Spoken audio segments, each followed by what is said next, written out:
Hi, my name is Addison Kraft, and this is my presentation on running, the benefits and drawbacks. I want everybody to think about the last time you were running. Maybe you were trying to catch up to someone, or in a gym class, or playing a sport. Whatever the reason, everybody runs at some point in their lives. That raises an important question. How many people actually go for runs for their enjoyment? According to a 2024 article by Olympic athlete Kane Wilkes, around 621 million people around the world run due to its relaxing qualities and great health benefits. However, it's also one of the most dangerous sports, with around 50% of runners getting injured every year. As an everyday runner myself, I have personally experienced all kinds of effects of running on the body. Today, I will be talking about the benefits and drawbacks of running and how to prevent those drawbacks from occurring. First, let's discuss the positive effects of running on one's body, specifically the physical ones. According to an April 2024 article titled Health Benefits of Different Sports, Pekka Oja from the UKK Institute of Health Promotional Research and his colleagues found that running reduces risk and causes improvements in various areas. Examples of reduction caused by running include the risk of mortality in general and mortality related to cancer and cardiovascular health. This means that by participating in running or jogging, people can live longer lives with a decreased risk of various health complications. Oja and colleagues also found that running improves body composition, heart health at rest, and during fitness. This means that runners can have an improved quality of life and fitness, allowing people to stay healthy without the risk of disease, especially cardiovascular.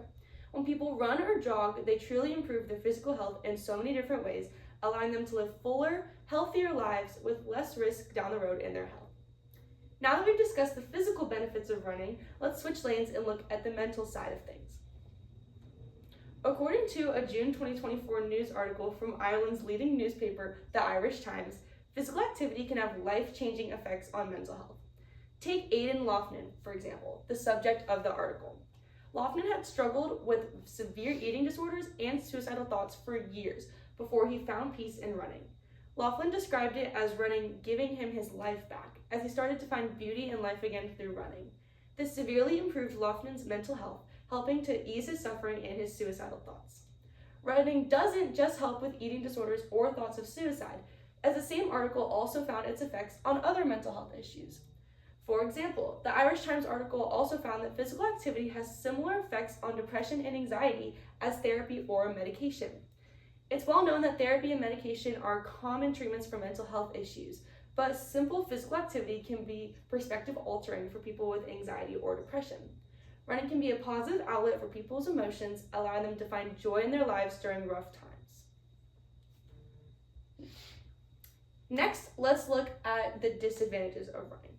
In his 2012 book titled Anatomy for Runners, Unlocking Your Athletic Potential for Health, Speed, and Injury Prevention, author and sports clinical specialist Jay Deschiray explains many misconceptions behind running. While running does strengthen the muscles that move us forward, it does nothing for the muscles that stabilize us. If these muscles aren't working correctly, it can make runners extremely prone to injury, connecting back to that 50% of runners that get injured every year, as stated by Olympic athlete Kane Wilkes. Another issue is that if only some of the muscles are being strengthened, the potential for one's running abilities is altered. All muscles need to be trained in order for runners to reach their highest potential. However, as Deschiray goes on to say, it's often difficult for runners to reach their highest potential when they are told that the solution to any injury or soreness is RICE, which stands for rest, ice, compression, and elevation. This does work well for small issues such as being sore or getting a small fracture, but it is not a solution for bigger problems.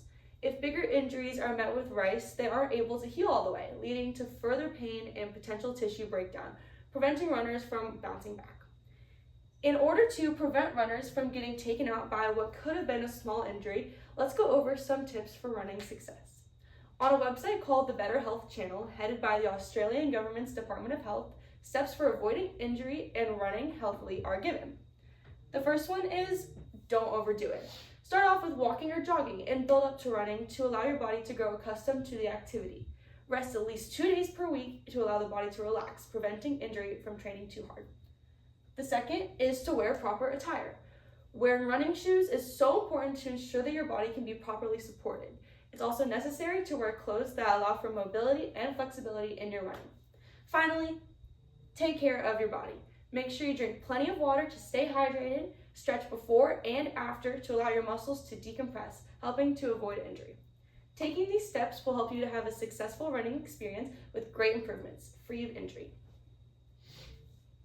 Even though running has a wide variety of health benefits, it's important to be aware of the consequences it can have if not done properly.